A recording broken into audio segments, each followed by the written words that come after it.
So what is vitamin D and what is it good for? What is my recommended daily intake of vitamin D and what can happen if my vitamin D levels are low? Are there also any particular foods that are high in vitamin D? Vitamin D, the sunshine vitamin.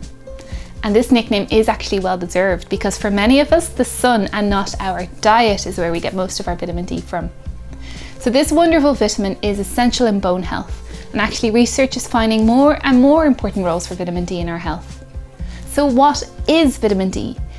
And with the growing concerns of skin cancer and sun exposure, how can I get enough of this vitamin without actually putting myself and my skin at risk?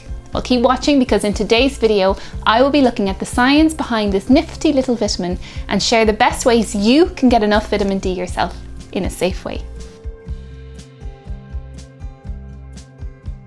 Hi guys, my name is Didi and I'm an Irish-based registered dietitian working for my dietetic consultancy, Didititian. I work both clinically in a hospital and I provide one-to-one and group workshops to help make evidence-based nutrition information accessible and a little more fun. I also write about a wide variety of nutrition and health topics on my blog, Didititian.com, and I produce a new video here every 2 weeks. So welcome back to my series on the nutrients behind the diet, where I help you to reach that aha moment that will allow you to piece together all your healthy eating habits. I started the video series a good while ago now, and I have the links for all the older videos in the series, including some on carbohydrates, fats and proteins, in the description box below. I've covered all of those macronutrients in those earlier videos, and now I will start to focus on some more of the micronutrients, which are the nutrients that we need in smaller amounts. Now more specifically, today we will be delving into the science of vitamin D, helping us to discover how we can get enough, what actually is enough, and where we can get it from without damaging our skin. So first of all, what is a vitamin? Well, a vitamin is a micronutrient, meaning it is a substance that we need in small amounts to help our bodies to function correctly. Now, most of our vitamins cannot be made within our bodies, and so we need to get them from our diet. However, this is where vitamin D is a little bit different because we can actually make it inside our bodies, in our skin to be accurate. So what is vitamin D?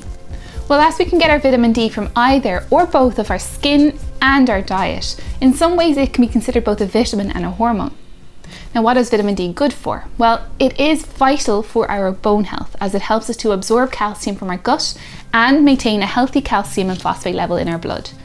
Now, because of these important roles, it helps us to build strong bones. Getting enough vitamin D in childhood helps us, for example, to prevent a condition called rickets, which can cause bone pain, poor growth, and bone deformities in children. In adults, vitamin D deficiency can lead to osteomalacia, where bones become softer and are at higher risk of breaking. Calcium is also very important for our teeth, and so vitamin D also helps us to keep our teeth healthy. Now, more and more studies, however, are showing a link between vitamin D and muscle health, falls in adults, certain neurological conditions such as multiple sclerosis, and even certain cancers, diabetes, and high blood pressure. However, many of these links come from studies done in labs and animal studies, or maybe studies looking at global trends. We are still waiting on high quality studies, such as large randomized control trials, that show a more concrete and definite link between vitamin D and these conditions. And actually, if you are interested in learning more about ways in which nutrition and health can be studied, and which types of studies will give us more definite answers, then you can see my video on research methods in the description box below. Next, how much vitamin D can I actually get from the sun? Unfortunately, this question is difficult to answer as it will depend on a lot of variables. For example, how much vitamin D you make will depend on how strong the sun or the light of the sun is. And so you will often make more during the middle of the day than early in the morning or later on in the evening. And you will also make more when you're in direct sunlight rather than in the shade or on a cloudy day. Now, it is the ultraviolet rays of the sun that allow us to make vitamin D when they reach our skin. So your skin will need to be exposed to the ultraviolet rays to produce the vitamin. However, of course, strong sun can also burn your skin, so you will need to balance your vitamin D making with protecting your skin. So do take care to cover your skin and use sunscreen before you turn red or burn. Nowadays, many people do not produce as much vitamin D as before because many of us spend most of our summer working indoors. And some groups of people may find themselves less able to expose their skin to the sun or go outside altogether. To top it all off, depending on where you are on our planet, during some months of the year, the sun may not be strong enough to allow our skin to make the vitamin D at all, no matter how much skin you expose. So for example, in the UK and Ireland, the sun is only strong enough to make vitamin D during the months of April to September. So how common is vitamin D deficiency? Well, as Ireland is relatively far from the equator and we have our fair share of cloudy days, it is not surprising that vitamin D deficiency in Ireland is quite common. On average, 1 in 8 adults over the age of 50 is vitamin D deficient, and this number rises to over 1 in 3 for those over 80 years old. Now, how do you know if your vitamin D levels are low? Often, deficiency can be diagnosed by your doctor using a simple blood test. If the doctor diagnoses a vitamin D deficiency, you will often be recommended to take a vitamin D supplement to allow your body to build up vitamin D stores again. Now, who is at risk of vitamin D deficiency? Well, several groups of the population are more at risk of low vitamin D levels. These groups include babies and young children, as well as children and teenagers who are spending little time outdoors. Women who are pregnant and mothers who are breastfeeding. People over 65 are more at risk as their skin is just not as good at making vitamin D as it used to. Also, people with darker skin tones who live in Ireland, the UK or further north. And those of us who cover most of our skin when we're outside. Just in general, actually, anyone who spends little time outside during the summer, such as those who are working night shifts or working in offices or are housebound, are more at risk. Now, how do you get vitamin D? Well, as we discussed, during summer we can get some of our vitamin by producing it in our own skin. However, anyone living in northern climates during autumn and winter will be getting their vitamin D from the stores they've built up during the times of sun exposure in summer and from their food sources. And then some people who are taking supplements will get a substantial amount of their vitamin D from the supplements themselves. So what foods may be high in vitamin D?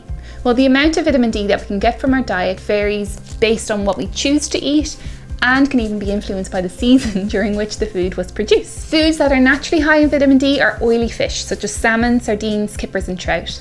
And cod liver oil is also a good source of vitamin D, but we don't recommend it if you are pregnant. Egg yolks, meat, offal and milk may contain a small amount of vitamin D, but this will vary season to season. Some foods are also fortified with vitamin D, such as margarine, some breakfast cereals and some dairy foods. However, for most people, the amount of vitamin D that we can get from our food is not often enough to meet our daily needs. So should I take a vitamin D supplement? Well, as it is difficult to get enough vitamin D from our diet, some people may be recommended to take a vitamin D supplement. For example, it is recommended in Ireland that all babies under the age of 1 year old are to take 5 micrograms of vitamin D daily. And while we do not feel that everyone in Ireland should take a vitamin D supplement, your doctor or dietitian is best to advise you on whether you specifically should take a vitamin D supplement. Now, definitely consider asking your doctor to check your vitamin D levels if you feel that you may be in one of those at-risk groups that we mentioned earlier. So, to help you keep your bones and teeth healthy and reduce your risk of vitamin D deficiency, we recommend that you make the most of the nice weather during the summer months. Of course, do protect your skin from getting sunburnt by covering up and using sunscreen if you will be outside for a longer period of time. But several minutes now and again of sun exposure during summer will help you to build up your vitamin D stores to get you through winter. And throughout the year, include plenty of oily fish and fortified foods to keep those stores replenished. Now, have you had your vitamin D levels checked recently? And what time of year were they checked? Because this can influence the levels.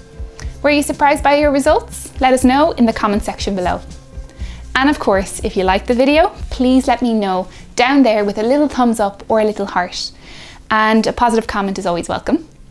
For more videos like this, please subscribe to my channel and click that little bell button on my channel page to get notified when my next video comes out. Thanks so much for watching again, guys, and I'll see you in 2 weeks. Bye.